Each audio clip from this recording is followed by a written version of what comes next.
गडबड नका उभा राहू देते स्टेबल ते कर पण हिरो बघू बघू एक गुड पेपर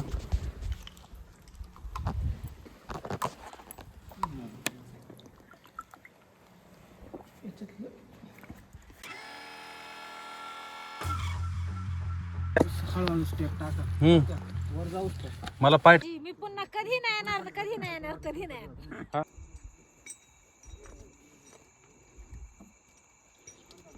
पूर कसं काय गेलो कळत नव्हतं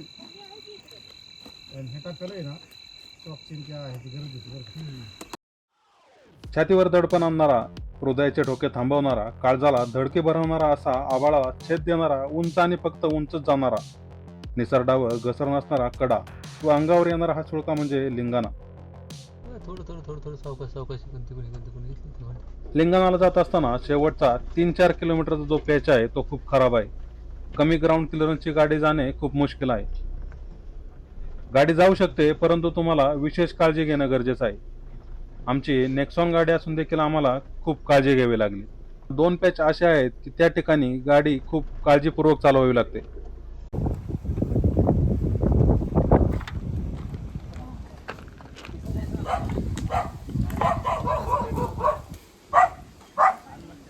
इकडे बघकी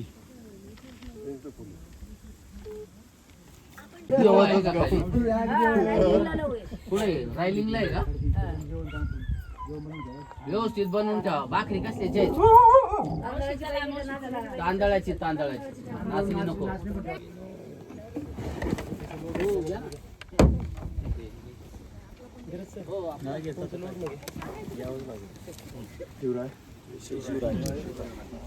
ठरल्याप्रमाणे आपल्याला उशीर जास्त झालेला आहे.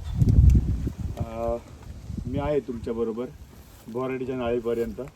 इथून पुढे नाळ सगळ्यांना माहीत आहे. मुलं खाली फेजवर गेलेली आहेत, टीम फेजवर गेलेली आहे. प्रत्येक ठिकाणी जिथे जिथे गरज आहे तिथे तिथे तुम्हाला लीडर असणार आहेत. ठीक आहे. इथून गेल्याच्यानंतर बोराडीच्या नाळीत जायच्या अगोदर आपण आपले हेल्मेट आणि हार्नेस कंपल्सरी घालायचे सगळ्यांनी. हार्नेस तुम्हाला तिकडंच गेल्यावर म्हणजे बेसला पोचला तुम्ही खिंडीत तर तिथून पुढे तुमचं हार्नेस वापरला जाईल. पण जाताना तुम्ही हार्नेस हातात राहिला तर तुम्हाला थोडंसं कम्फर्टेबल राहणार नाही. आणि हेल्मेट डायरेक्ट परत तुम्ही ज्यावेळेस रायलिंग पठारावर याल तेव्हाच हेल्मेट काढायचं, तोपर्यंत हेल्मेट काढायचं नाही. कारण चुकून आपल्याच एखाद्या सहकार्याच्या पायाने एखादा खडाबिडा पडू शकतो आणि डोकं बिकं फुटल. काही छोटा मोठा प्रॉब्लेम होऊ शकतो. एखादा सहकारी जरी समजा कॅज्युअलिटी जरी झाला तरी त्याचा पूर्ण इफेक्ट हा आपल्या टीमवर पडणार आहे. तर तो झाला नाही पाहिजे. जर एखादा थकला तर महत्त्वाचं म्हणजे आपल्याला सगळ्यांना मिळून त्याला एकट्याला सपोर्ट करायचा आहे. जे स्ट्रॉंग आहेत ते लवकर जाणारच आहेत, पण जे वीक आहेत त्याला सपोर्ट देऊन लवकरात लवकर त्याला स्ट्रॉंग बनवणं ही आपली एक नैतिक जबाबदारी आहे. ओके. सगळ्यांनी शूज वगैरे घातलेत. पाणी कंपल्सरी घेतले सगळ्यांनी. तुम्हाला डायरेक्ट इथून केवमध्ये गेल्याच्या नंतरच पाणी भेटणार आहे आणि परत रिटर्न येताना केवमधनं भरून परत इथं आल्यावरच पाणी भेटणार आहे. मध्ये कुठेही पाणी नाही. लिंगाणा तुम्ही व्हिडिओ पाहिले असाल बऱ्याच जणांनी इंस्टाग्राम यूट्यूबला जाऊन. जेवढा वाटतो तेवढा टेक्निकली अवघड नाही आहे आणि जेवढा नाही वाटत त्याच्यापेक्षा खूप भयानक आहे. जाताना तुम्हाला पूर्णपणे डिसेंडिंग आहे खिंडीपर्यंत, त्याच्यापुढे तुमचा क्लाइंब चालू होणार आहे. पण येताना ऑलरेडी तुम्ही रात्रभर झोपलेलं नाही आहे, दिवसभर एक्झॉस्ट होणार आहात, टायर्ड होणार आहात आणि पुन्हा ती बोराडीची नाळ चढून हा जो पूर्ण ट्रेक आता तुम्ही करता तो करत इथं यायचं आहे. त्यामुळे तुमच्या शरीराची जी मानसिक आणि शारीरिक जी कस आहे हा सगळा पिळून काढला जाणार आहे. त्यामुळे ती तुम्ही एक पेशन्स ठेवा आणि ते तुम्हाला एफर्ट्स इथे तुमचे सगळे कामाला येणार आहेत. कारण तुम्ही आत्ता फुल उत्साही आहात पण जाल दिवसभर भयानक लेवलला ऊन लागतंय. लवकर आपल्याला ॲक्च्युली आत्ता आपलं क्लाइंब चालू व्हायला हवं होतं. आपण 1.5-2 तास लेट आहोत हे थोडं समजून घ्या. पण ठीक आहे, आता ज्या गोष्टी नाही आपल्या हातात त्याच्यावर आपण बोलणं टाळलेलंच बेटर राहील. लवकरात लवकर जाऊन आपण फक्त आता सुद्धा चालताना लवकर जायचं आहे म्हणून घसरून पडू नका. बोराड्याच्या नाळीतून उतरताना 2 टप्पे थोडेसे अवघड आहेत. एका ठिकाणी ऑलरेडी साखळी लावलेली आहे, तिथून एकमेकांना सपोर्ट देऊन उतरा खाली आणि एक थोडासा ट्रॅव्हल मारून टप्पा आहे. असे 2 टप्पे बोराडीच्या नाळीतले अवघड आहेत. ओके. एक्स्ट्राचं जे मटेरियल असेल ते सगळं इथं गाडीत ठेवलं तरीही चालेल. विनाकारण मोकार कपड्यांचा लोड असलं काहीही घेऊ नका. आत्ता मजा येईल, संध्याकाळी येताना तोंडातला फेस पडेल, थुका पण तोंडातून बाहेर पडणार नाही. ही हालत होणार आहे. रात्री 11 वाजतील का 12 वाजतील हे सांगता येणार नाही.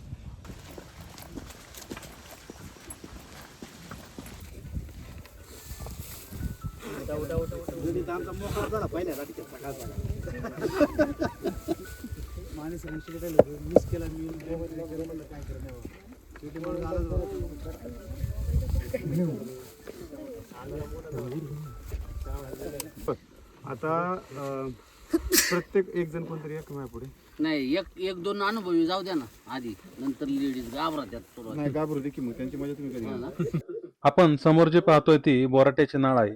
या बोराट्याच्या नाळीने आपण लिंगाणाच्या पायथ्याला जाऊ शकतो. परंतु आपण इकडे न येता सरळ चालत गेलो तर आपण रायलिंग पठाराकडे जातो. चढून जायचं वर. बोराट्याची नाळ ही उतरताना अवघड आहेच, परंतु चढताना खरा शरीराचा कस निघतो.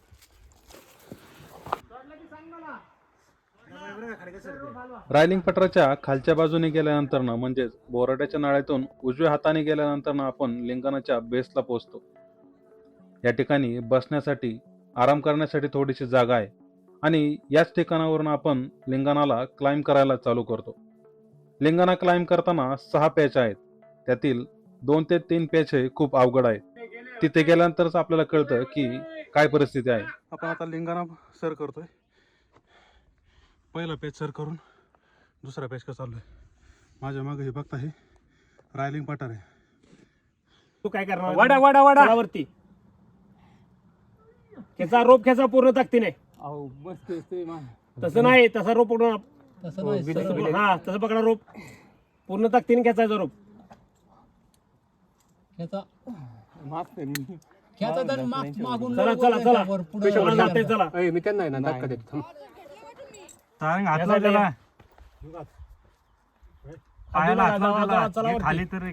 डावा पाय ठेवा तोडावरती. लिंगाणा क्लाइंब करत असताना आपली फिजिकल कंडिशन काय आहे हे या ठिकाणी कळतं. इतर गडकिल्ले चढणे वेगळे आणि या ठिकाणी क्लाइंब करणे हे खूप वेगळे आहे. मला स्वतःला क्लाइंबिंगचा अनुभव आणि टेक्निक माहीत नसल्यामुळे समोर जे पाहतोय ते झुमर वापरून या ठिकाणी वरती यावे लागले.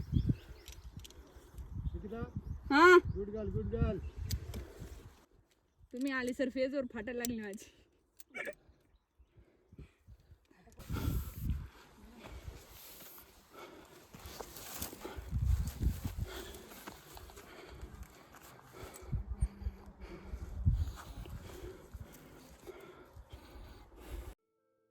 तीन 3000 फुटांचा उभा लिंगाणा चढाई करणे अवघड आहेच, पण ट्रेकरसाठी खडतर आव्हानात्मक आहे. या किल्ल्याची चढाई हे ऐऱ्यागैऱ्याचं काम नाही, हे मात्र नक्की. तो सह्याद्रीचा पाचोमणी आहे, तो सह्याद्रीचा मुकुटमणी आहे, तो सह्याद्रीचा बेलाग सुळका आहे.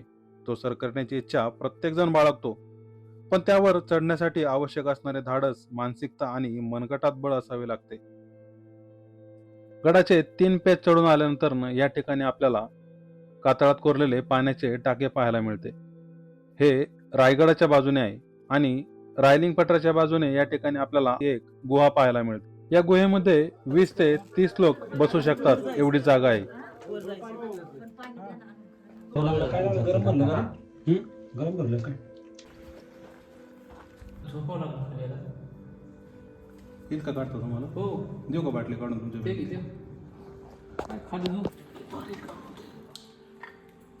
या ठिकाणावरील पाणी हे अतिशय थंड आणि गोड आहे, पण या ठिकाणी जर पाणी नसतं तर आमचे काय हाल झाले असते याचा विचारच करवत नाही. खाली पडवा डायरेक्ट.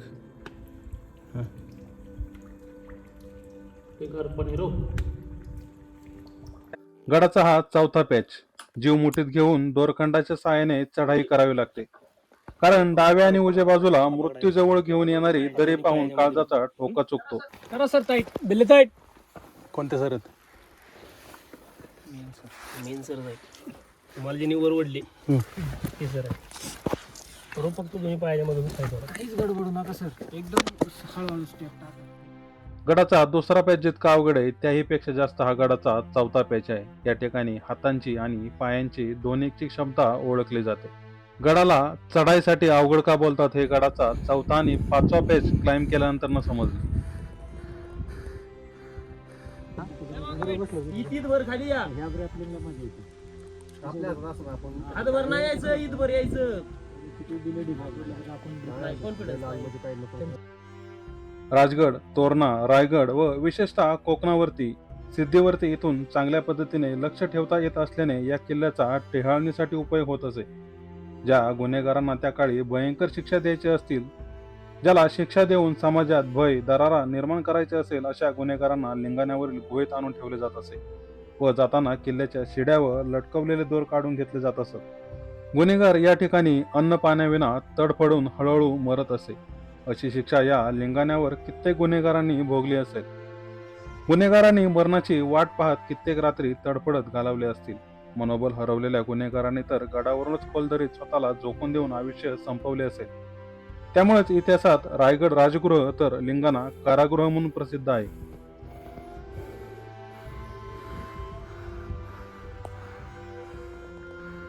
समोर आपण जे पाहतोय तो गडाचा माथा आहे. या ठिकाणी काही फुटांचीच जागा आहे, पण या ठिकाणावरून दिसणारा नजारा अभिमानास्पद आहे. लिंगाणाच्या या माथ्यावरून आपल्याला छत्रपती शिवाजी महाराजांनी मिळवलेलं स्वराज्य खूपच देखणं आणि विशाल दिसतं. हे दृश्य डोळ्याचं पार न फेडणार आहे. इथून सह्याद्रीचं रौद्ररूप दिसते. पूर्वेला राजगड, तोरणा, रायलिंग पठार, बोराट्याचे नाळ दिसते. पश्चिमेला दिसतो तो शिवरायांचा दुर्गेश्वर रायगड आणि जगदीश्वराचे मंदिर. लिंगाणा क्लाइंब करत असताना शरीर हे पूर्ण थकलेलं असतं, पण मनाने त्याला साथ देऊन शरीराला वरती आणलेलं असतं आणि त्याचं फळ वरती आल्यानंतरच मिळतं. या ठिकाणी आल्यानंतर जे समाधान मिळतं ते कुठेच नाही. लिंगाणा चढाईला जेवढा अवघड आहे त्याही पेक्षा उतरताना भयंकर आहे, याची जाणीव ठेवूनच उतरावे लागते. असा हा लिंगाणा किल्ला महाराष्ट्रातील अवघड ट्रेकपैकी असला तरी अद्भुत आहे. ज्याला ट्रेकिंगची आवड आहे, धाडस आणि धैर्य आहे, त्यांनी एकदा तरी नक्की करावा. मात्र हा ट्रेक कुटुंबियासमवेत आपण करू शकत नाही, कारण हा महाराष्ट्रातील अवघड किल्ल्यांपैकी एक आहे. लिंगाणा ट्रेक हा सोलो किंवा मित्रांसोबत कधीही करण्यासारखा नाही. जर करायचा असेल तर तुम्हाला ॲडव्हेंचर कंपनीची मदत ही घ्यावीच लागेल आणि ती घेतल्याशिवाय तुम्ही लिंगाणावरती जाऊ नका. हात पुढे ना घेवले बकेट करा की मग हात माग घ्या, मागतात माग घ्या. बकेट काय बनगडे बकेट म्हणजे बादली. चला इथे खाली उतरा. उतरायचं हळू उतरायचं, एकदम शांत मध्ये उतरायचं. दोन्ही रोप सोडून द्या. लिंगाणाची चढाई किंवा उतरत असताना एका टायमाला एकच व्यक्ती जातो, कारण वरचा जो व्यक्ती आहे त्याच्या पायाने चुकून दगडी पडण्याचे चान्सेस असतात. त्यामुळे त्या ठिकाणी हेल्मेट हे कंपल्सरी आहे. लिंगाणा उतरून आम्ही बोराट्याचे नाळ सर करून पुन्हा बेस विलेज म्हणजे मोहरी गावामध्ये आलो. या ठिकाणी जेवण केले. आम्ही मोहरी गावामध्ये या ठिकाणी सकाळचा चहा आणि संध्याकाळचे जेवण आधीच सांगून ठेवले होते. मोहरी गावामध्ये राहण्याची, जेवणाची सोय करण्यासाठीचे डिटेल्स तसेच ज्यांच्या मदतीने आम्ही लिंगाणा सर केला ते SL ॲडव्हेंचर, या दोघांचे नंबर मी खाली डिस्क्रिप्शनमध्ये ॲड केले आहे. ते तुम्ही नक्की पहा. आणि हो, व्हिडिओ आवडल्यास व्हिडिओ लाईक आणि चॅनलला सबस्क्राईब करायला विसरू नका. लिंगाणाबद्दल तुमचे कोणतेही प्रश्न असतील ते मला कमेंट करून नक्की विचारा. धन्यवाद.